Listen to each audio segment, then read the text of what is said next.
저도 저 기사를 본 것 같아요. 아니 유튜브 영상을 봤는데 김승수 씨 그리고 박세리 씨 결혼한다는 소식이 전해지면서 굉장히 놀랐거든요. 네, 그렇습니다. 저희 뉴스파이터에서도 전해드린 바 있는데요. 방금 들으셨던 그 배우 김승수 씨와 전 골프 선수 박세리 씨의 결혼설 굉장히 많은 분들이 깜짝 놀랐죠. 네. 사실 지금은 이게 가짜 뉴스라는 게 다 알려진 상황입니다. 하지만 처음에 이 같은 소식이 뭐 유튜브를 통해서 또 여러 가지 매체를 통해서 알려졌을 때 와, 의외다. 결혼을 축하드린다라면서 사실로 믿는 댓글들이 쏟아졌습니다. 그러니까요. 그런데 알고 보니까 역시나 가짜였죠. 알고 보니 박세리 씨와 김승수 씨의 이미지를 무단으로 사용을 하고 또 두 사람이 예능 프로그램에 함께 출연했던 그 장면을 교묘하게 이렇게 짜깁기를 해서 AI로 만들어낸 가짜 영상이었습니다. 자막 처리도 되어 있고요. 그 안에 비하인드 스토리로 보이는 그 내용까지 짜깁기를 하면서 굉장히 감쪽 같은 그런 영상이었습니다. 저 영상을 대표하는 저 화면을 썸네일이라고 하는데 저 썸네일을 보면은 말씀하신 것처럼 두 사람이 데이트를 하는 것 같은 모습 또 들어있고요. 또 속보처럼 정말 속보처럼 하단을 쓰기도 해서 이걸 실제라고 생각해서 클릭하신 분들 정말 많았을 것 같아요. 양 기자님 아무래도 가장 당황스러운 건 이 당사자 두 사람일 텐데요.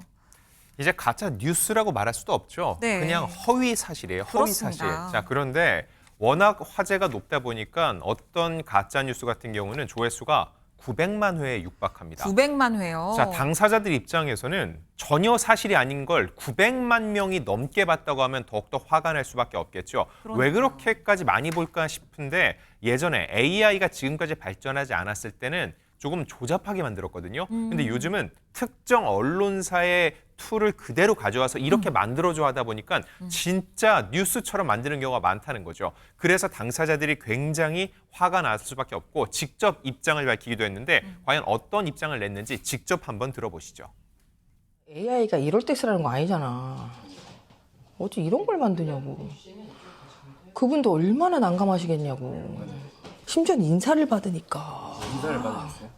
주민분들이 막 축하 인사하고 막 진짜냐고 연락 오고 막 여러분 믿으시면 안 돼요. 걱정하지 마세요. 저 남자친구 생기면 제일 먼저 뉴스에다가 그냥 탁 뿌려갖고 완전 강의시켜둘 테니까.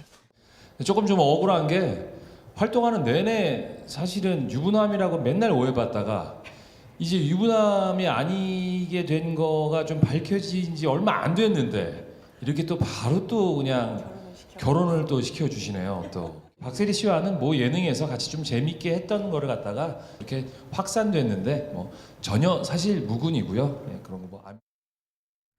좀 우프다라고 해야 될까요? 좀 재미있으면서도 좀 되게 안타깝게 느껴지는 게 당사자를 본인이 얼마나 메시지를 많이 받았겠어요. 그렇죠. 김현주 평론가님, 두 사람이 그래도 비교적 유쾌하게 넘긴 것처럼 보이기는 합니다. 그렇죠. 그러니까 두 분 다 좀 어느 정도 나이가 있잖아요. 네. 그러다 보니까 이게 본인들한테는 굉장히 놀라운 소식이었음에도 불구하고 대수롭지 않은 듯 유쾌하게 가볍게 넘기는 모습이 노련해 보이기까지 합니다.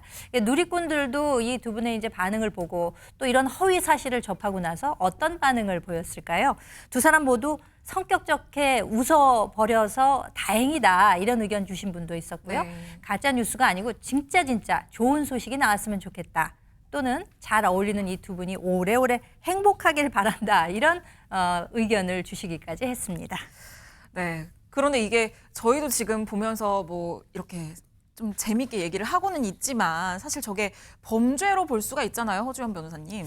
그런데 이게 경우에 따라서는 범죄로 볼 수 있는 가짜 뉴스도 있지만 네. 또 경우에 따라서는 그렇게 보기 어려운 가짜 뉴스들도 있어서 이게 형사처벌로 실제로 이어지기까지는 쉽지 않을 가능성도 있습니다. 특히 이 정보통신망법상 명예훼손죄 등을 검토를 해볼 수가 있을 것 같은데 이 죄의 요건이 있습니다. 비방의 목적이 있어야 되고 이 사람의 어떤 사회적인 가치 평가를 떨어뜨릴 만한 구체적 사실 또는 허위 사실의 적시가 있어야 되거든요. 네. 그런데 이들은 조회수를 올리려는 목적이기 때문에 사실상 박세리 씨나 김승수 씨를 비방할 목적이 있다고 판단되기도 어려워 보이고 네.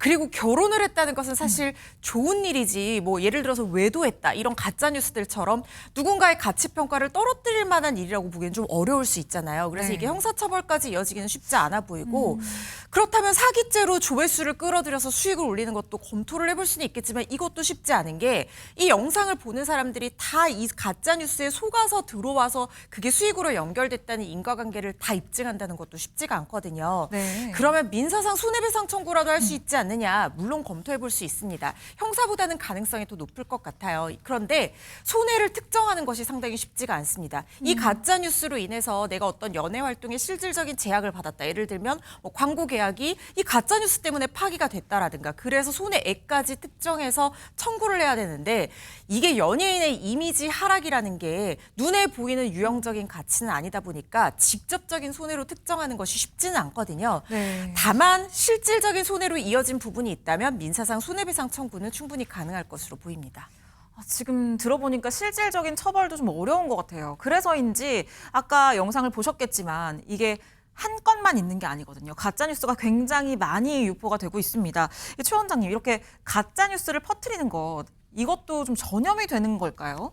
그거 이제 가짜 뉴스의 종류에 따라 다릅니다. 예를 네. 들어서 정치와 관련되어 있는 가짜 뉴스는 상대방의 뭐를 깎아내리고자 하는 의도가 굉장히 분명히 확연할 때가 있어요. 그렇죠. 그럴 때 퍼뜨리게 되는 거는 어떤 메시지의 전달 때문에 퍼뜨리게 되기 때문에 감정이 작용하게 되지요.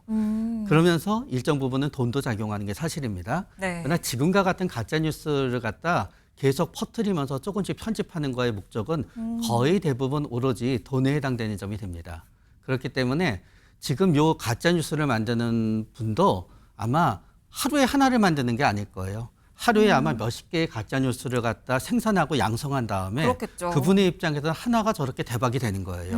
그런 대박이 된 아이템을 갖다 다른 사람들도 다 보자마자 가짜 뉴스를 편집해서 함으로 인해서 조회수를 갖다 얻고자 하는 거고요. 결국은 플랫폼에서 가짜 뉴스로 인한 수익은 지급하지 않는다. 이런 어떤 플랫폼의 원칙이 생기기 전까지는 막을 방법이 없습니다. 네, 제가 찾아보니까 우리나라가 AI 가짜 뉴스를 가장 많이 소비하는 나라로 꼽힌다. 이런 조사 결과도 있더라고요. 이 박세리 씨랑 김승수 씨가 저 뉴스를 그래도 조금 기분 좋게 해프닝으로 웃어 넘기셨지만 클릭 한 번 받자고 만든 가짜 뉴스가 누군가에게는 인생을 송두리째 뿌리 뽑을 수도 있는 일이라는 거 꼭 명심하셨으면 좋겠습니다.